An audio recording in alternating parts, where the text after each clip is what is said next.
Hola a todos, nosotros somos el grupo Lupa Social, donde investigamos lo que otros pasan por alto. Y hoy vamos a hablar de un tema que ha marcado el Perú en los últimos años, la crisis presidencial.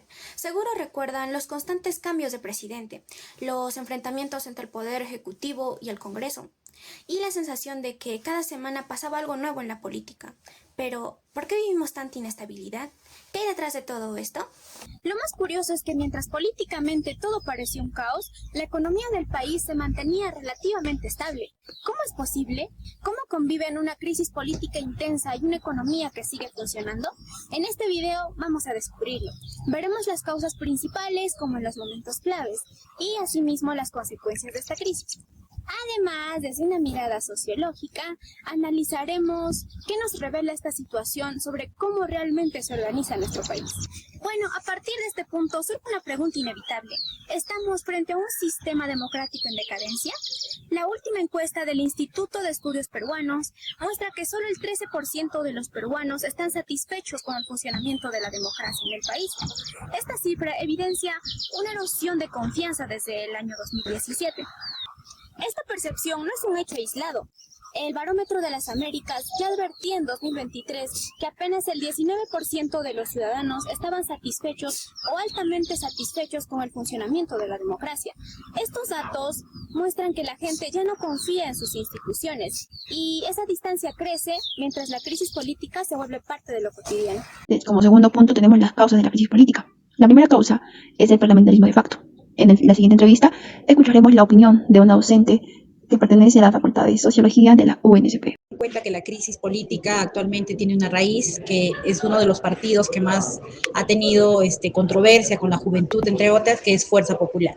Actualmente nosotros sabemos de que el gobierno peruano en el año del 90 al 2000 y sobre todo en el régimen de Alberto Fujimori era catalogado como el séptimo corrupto más grande a nivel mundial. Entonces, desde ahí va acarreando estas dificultades para que nosotros podamos evidenciar estas marchas. Lo hago en acolación a la última marcha de la generación Z, porque han imitado ciertas características, por ejemplo, cuando usaban este anime que es One Piece, ¿no? Luffy era uno de los representantes y uno de los piratas que buscaba, la libertad y la reivindicación. Entonces, parte de ello han acogido estos jóvenes de la generación Z para evidenciar que ya están cansados de la corrupción. Lo que acabamos de escuchar resume la raíz del problema, un Congreso que opera más allá de sus límites formales. Desde el año 2016 se consolidó un parlamentarismo de facto, donde el legislativo actúa sin contrapesos reales. El fujimorismo jugó un papel central al inicio, pero con el tiempo otras bancadas replicaron esta misma lógica, generando un patrón de enfrentamiento permanente. Tenemos 5 hechos claves. En el año 2016 y 2018, la obstrucción al gobierno de PPK y su posterior renuncia. En el año 2019, Vizcarra disuelve el Congreso ante bloqueo sistemático.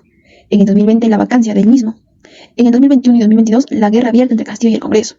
En el 2022, Castillo intentó un autogolpe y cae. El Congreso concentró aún más su poder. Para Weber, un sistema pierde legitimidad cuando las instituciones se usan para la lucha facciosa. Es lo que está ocurriendo exactamente en el Perú. Causa 2. La fragmentación del sistema de partidos. El Perú posee uno de los sistemas de partidos más fragmentados del continente. La mayoría son agrupaciones sin militancia, sin ideología y sin organización. Esto genera improvisación, liderazgo débil y ausencia de visión de país.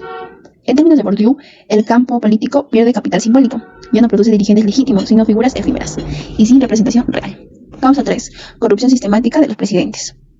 Todos los presidentes desde el año 2001 han sido investigados por corrupción. Toledo, Humala, Kuczynski, Vizcarra y Castillo. Esto consolida un sentido común cínico. Todos roban. Para Habermas, cuando la política se reduce al escándalo moral, se destruye el consenso comunicativo necesario para gobernar. Y toda esta situación, ¿cómo ha afectado a nuestro país? Veamos a continuación las consecuencias sociales. Una consecuencia viene siendo el cinismo y la desafección institucional. La desconfianza ya no aparece solo en momentos de crisis, se ha vuelto algo cotidiano al relacionarse con el Estado. La aprobación del Congreso por debajo del 10% revela esta percepción de que las instituciones ya no representan a ninguno de los ciudadanos, sino a élites desconectadas. Esto configura un escenario de desafección. Persiste el interés por cambiar algo, pero no tenemos confianza en que entrando al Congreso o en algún partido podamos lograrlo. Nos dicen los politólogos Almond y Verba que esto refleja el predominio de una cultura política del súbdito sobre una de la participación. Los ciudadanos observan y desconfían del Estado, pero no encuentran incentivos para involucrarse de manera sostenida en la toma de decisiones. Otro de los hechos provocados por las crisis presidenciales constantes es sin duda las movilizaciones sociales. Es paradójico que aunque muchos desconfían de las instituciones, están dispuestos a salir a protestar. Cuando el poder pierde su legitimidad, la calle es la herramienta de la ciudadanía. Vimos en 2020 marchas contra Manuel Merino. Los jóvenes se movilizaron y finalmente lograron que renuncie a la semana.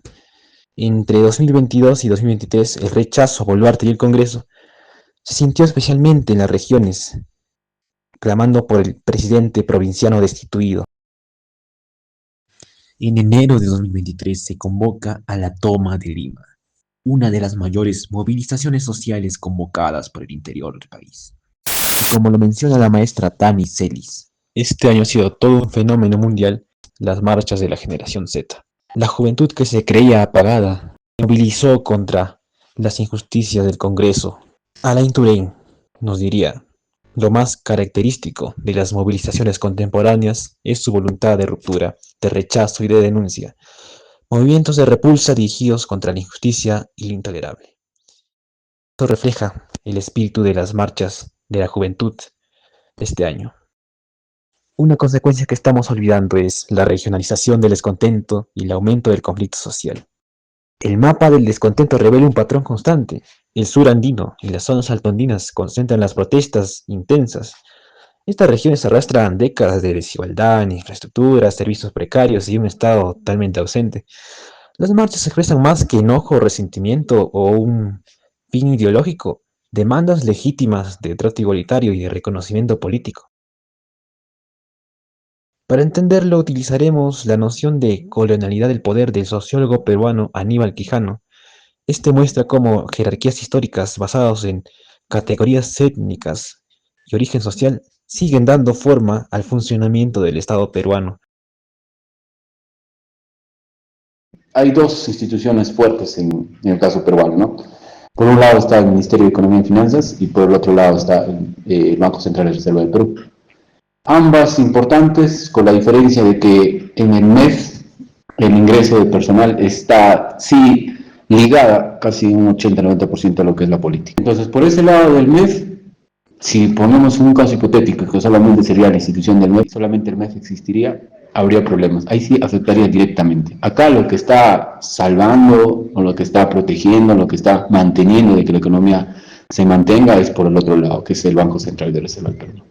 Una respuesta directa sería pues, gracias al Banco Central de Reserva del Perú y por una institución fuerte en lo que es meritocracia y por el elevado capital humano que trabajan, conocen muy bien, ¿no?, lo que está ocurriendo. Y obviamente porque no dependen de la voluntad política, toman una decisión de manera autónoma, ¿no?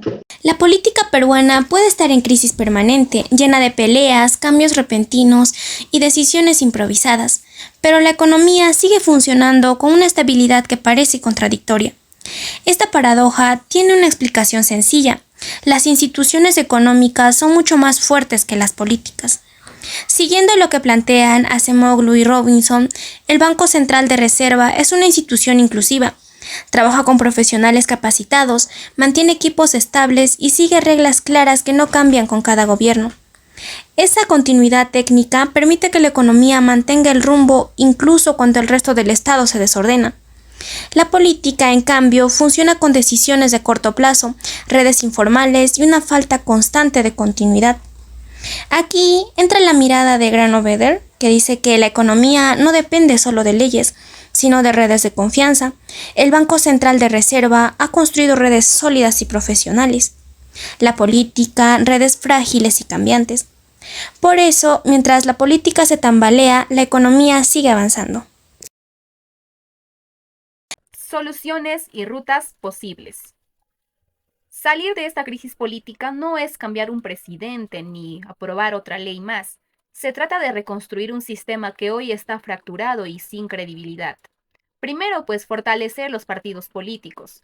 Sin reglas claras ni democracia interna, seguiremos eligiendo autoridades que no nos representan.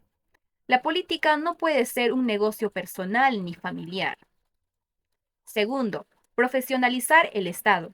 Cambiar miles de funcionarios cada gobierno destruye capacidades, fomenta el clientelismo y también frena políticas a largo plazo. Un Estado serio necesita estabilidad y personal altamente capacitado. Tercero, proteger las instituciones técnicas que sí funcionan, como por ejemplo está el Banco Central o la SBS. Si se debilitan, la economía tambalea y la crisis se profundiza. Cuarto, cerrar la brecha entre Lima y las regiones. Cuando el Estado no escucha a gran parte del país, la protesta deja de ser una opción y se vuelve necesaria. Y finalmente, la educación cívica y el pensamiento crítico. Una ciudadanía informada exige mejor, participa mejor y no tolera improvisaciones. La crisis presidencial no es solo presidentes que caen, es un sistema que perdió legitimidad y dejó de responder pues a la sociedad. Pero la ciudadanía no está quieta, protesta, debate, crea comunidades y busca nuevas formas de participación. La sociedad se mueve, incluso cuando la política pues está estancada. La economía ha resistido, pero resistir no significa avanzar, y no resistirá para siempre si la política no cambia. La pregunta final es clara: ¿será capaz el Estado de construir una política a la altura de una ciudadanía que ya despertó y que hoy exige más y mejor? Ese es el desafío que definirá el futuro del Perú.